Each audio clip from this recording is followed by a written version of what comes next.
qu'est-ce que Dieu t'avait dit au départ avant d'aller de l'autre côté? Dieu avait dit, allons sur l'autre bord. Alors même quand le vent s'agite, souviens-toi qu'il avait dit que nous atteindrions l'autre bord.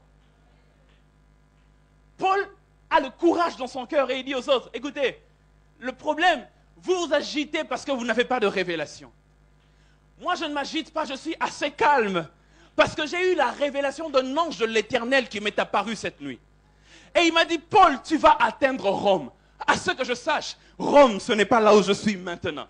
Rome, c'est encore devant. Alors, peu importe, les flots peuvent s'agiter. Il n'a pas dit que je coulerai. Il n'a pas dit que je sombrerai. Il a dit, j'irai de l'autre côté. Il arrive de fois dans ta vie, dans ton commerce, dans ton foyer, qu'il arrive que des flots puissent se lever. Souviens-toi de ce que Dieu t'a dit au départ. J'aimerais dire à quelqu'un, si tu écris cela dans un carnet, ouvre ce carnet, commence à lire. Qu'est-ce que Dieu avait dit? Dieu avait dit que ce commerce porterait de fruits. Dieu avait dit que ce commerce ferait en sorte que tu deviennes millionnaire. Alors tu n'as pas encore atteint cela. Même si ça commence à s'agiter, reste confiant en Dieu. Souviens-toi de ses promesses dans une période de tempête. Souviens-toi de ce qu'il a dit. Ouvre la parole de Dieu, commence à réciter ses promesses. Lorsqu'il semble que les vents qui soufflent, les flots qui sont en train de te battre sont les flots de la maladie. Ouvre la parole de Dieu dans le passage qui dit « Je vous guérirai de vos maladies ». Ouvre la Bible lorsque ce cancer commence à venir pour lui dire que par les meurtrissures de Christ, nous avons été guéris. Alléluia. Souviens-toi de ses promesses. Souviens-toi de ce qu'il t'a dit au départ. Souviens-toi de ce qu'il t'a dit au départ. Et n'oublie pas que toute tempête qui se lève, ce n'est juste que pour te donner une nouvelle révélation du Dieu que tu sers. C'est juste pour te donner une nouvelle révélation du Dieu que tu sers.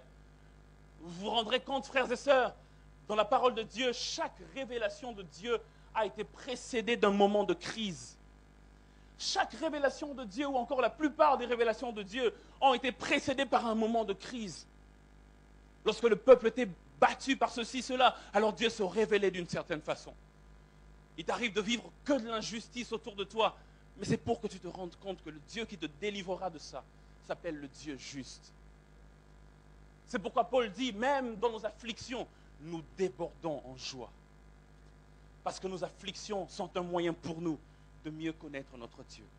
Quelqu'un est-il en train de me comprendre? Qu'est-ce que Dieu t'a dit? Qu'est-ce que Dieu t'a dit? Deux fois nous oublions, mais qu'est-ce que Dieu t'a dit? Ou encore, d'où Dieu t'a déjà tiré? Souviens-toi de ces choses et sache que celui qui a commencé en toi cette bonne œuvre la rendra parfaite. Tu ne vas pas t'arrêter en chemin. Dis à ton voisin, tu ne vas pas t'arrêter en chemin. La Bible déclare, après avoir dit cela, Paul a pris du pain.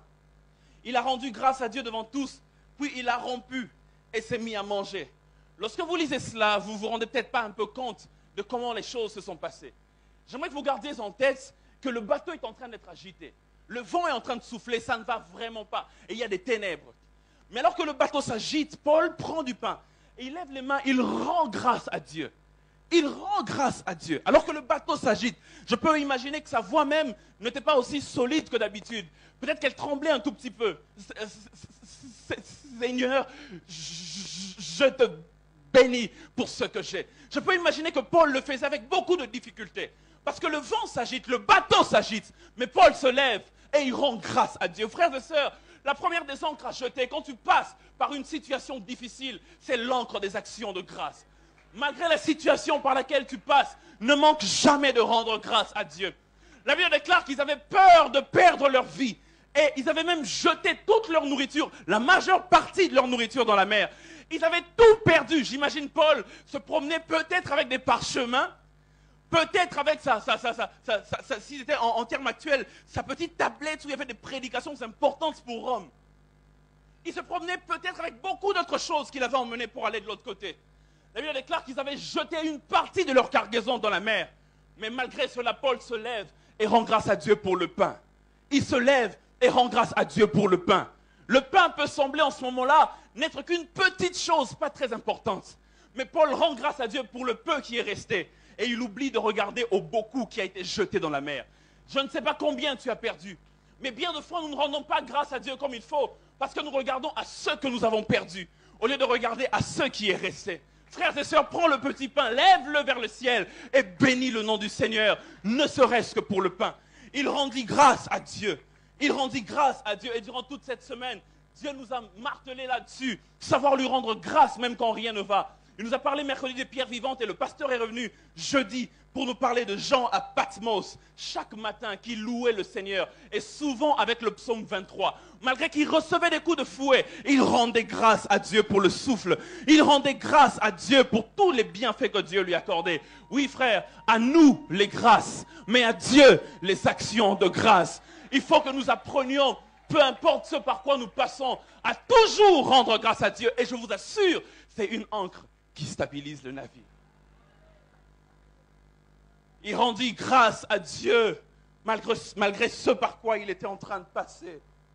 La Bible déclare dans Actes chapitre 16, verset 26, que Paul et Silas ont rendu des actions de grâce à Dieu, des louanges à Dieu, malgré qu'ils étaient en prison, peut-être liés des chaînes, peut-être même de fois tabassés, et qu'ils ne mangeaient pas bien, j'imagine, mais ils rendaient des actions de grâce à Dieu.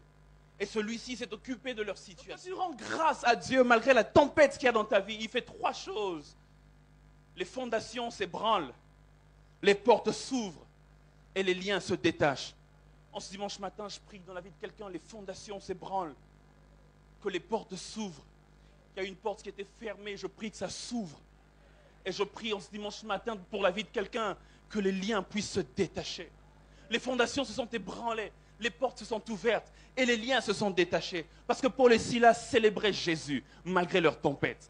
Ils rendaient des louanges à Dieu, des actions de grâce à Dieu, malgré ce par quoi ils passaient. Frères et sœurs, Jésus est le roc. Il est la fondation sur laquelle nous sommes bâtis. Lorsque tu loues la fondation, les fondations s'ébranlent. Jésus est la porte des brebis par laquelle nous devons passer pour atteindre le Père. Lorsque tu célèbres la porte, les portes s'ouvrent. Jésus est le lien qui rattache l'humain au divin. Lorsque tu célèbres le lien, les liens se détachent. Je prie en ce dimanche matin que notre fondation s'occupe des fondations, que notre porte s'occupe des portes, et que le lien qui nous unit à Dieu s'occupe de tous les liens qui nous maintiennent captifs dans ce monde. Puisqu'il louait le Seigneur, les fondations furent ébranlées, les portes s'ouvrirent et les liens se détachèrent. Donne-moi un bon amen. Mais ce qui m'intéresse dans cette semaine de prière, et particulièrement ce soir, c'est le lien que Jésus fait tout le temps entre la foi et la prière. Il n'y a pas de foi si la prière ne s'ensuit pas. Il n'y a pas de prière efficace si la foi n'est pas dedans. Jésus fait tout le temps ce lien. Il dit par exemple, il dit, si tout ce que vous demanderez en priant, on a comme l'impression qu'il veut parler de la prière. Mais il dit tout ce que vous demanderez en priant, croyez que vous l'avez reçu et vous le verrez.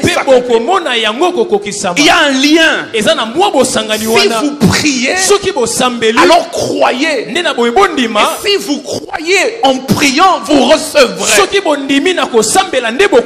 Ce qui m'intéresse encore, c'est que dans Luc chapitre 18, la Bible déclare au premier verset, il leur enseigna encore cette parabole pour leur montrer qu'il faut toujours prier sans se lasser.